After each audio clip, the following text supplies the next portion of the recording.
claim that I'm responding to is banning books in the United States denies students the legal rights.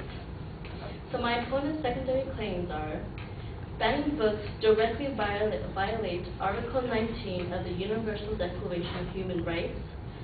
The second one is banning books violates the American Library Association's first policy of the Bill of Rights. And the third one is banning books violates the First Amendment of the U.S. Constitution. So my response to Ms. Tweed's first claim is that the Universal Declaration of Human Rights is a utopian vision. This Universal Declaration is not plausible because it's something that everybody wants. It guarantees rights. It guarantees protection against unemployment, the right to housing, the right to a job, the right to marry whoever you want. But is that really true? No, it's what people want. However, according to the nationalreview.com, which is a commentary site on American politics, news, and culture, the American idea is to guarantee political rights that will allow people to work on the sub-political level to fulfill the social and economic needs. Rights are something that are not given freely. They are something that are earned. So why would a lazy worker compared to a hard worker receive the same rewards? Which brings me on, an example that my opponent gave was that it only pertained to the library of schools. Books are banned from schools for reasons such as profanity, racial issues, and sexual situations. Just because they are banned from school libraries doesn't mean that they are banned from the public library. My second response is the American Library Association should not be closely connected with the education system. My opponent used the first policy of the Bill of Rights, which states that library research should be provided for the interest of information and enlightenment. This is true in public libraries. Elementary libraries in school districts must contain age-appropriate material for underage children. By exposing inappropriate material, it affects the childhood and the way of thinking. For example, according to the First Amendment Center.org, it describes the banning on the book, The Adventures of Huckleberry Finn, as you all read probably. It is because they used the N-word over 200 times in that book. An African American was uncomfortable with that word. And according to the family, which is the family of this kid, they stated that it's not just a word because it carries the blood of our ancestors whilst they were slaves and they should be treated equal. And this is according to the Seattle newspaper. My last claim is that the First Amendment refers to liberties presented not at school. Once again, the banning of the books in his examples only refer to schools districts. The First Amendment is, of course, the freedom of press and speech. So the First Amendment is limited. Therefore, you can't yell bomb on an airplane or fire in a building because your speech is limited.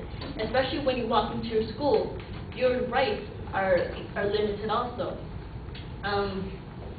So according to the First Amendment School.org website, courts will generally grant even more deference to time, place, and manner restrictions in public schools because students do not possess the same level of rights as adults in a public forum. Meaning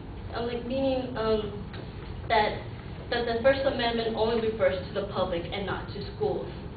The example given by my opponent only regarded the Harry Potter series, that it said that it had, magic and cults and all that. But when a child leaves school, it's their own free will to go to the public library and check out those books. I mean, nothing's stopping them. But when you're in school, you're there to learn, history, math, and whatever they do over there. But so in conclusion, the banning of books are there for a reason, and such as racial slurs, profanity, and violence. Banning books does not deny students the legal rights because students already lose some of their rights when they walk into school, and it does not deny the rights because they can also get those books at public libraries. Yeah.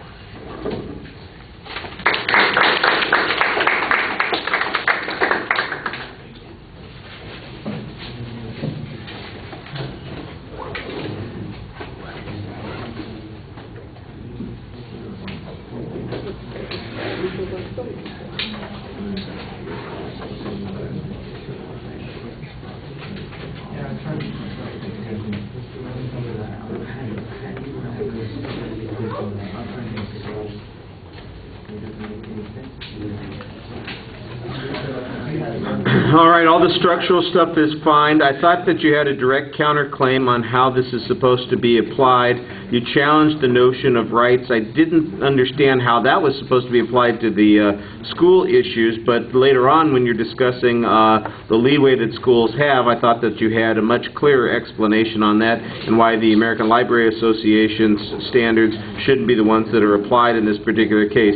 The Huck Finn case, I think, is okay, although the general way it's supported with the testimony from the family there, I'm not sure that's particularly convincing. I think there have probably been stronger arguments made about that than the fact that some family felt a little bit uncomfortable and that it's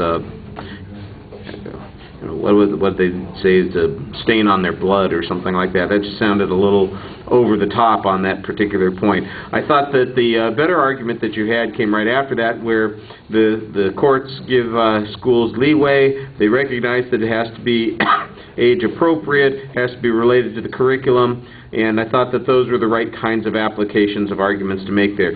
Right at the end, it just sort of sounded like you ran out of steam and bailed out instead of having a much more effective summary. So I thought you had some good arguments, and they could have been a little bit stronger if you'd finished off a little bit more clearly. All right, thank you very much, folks.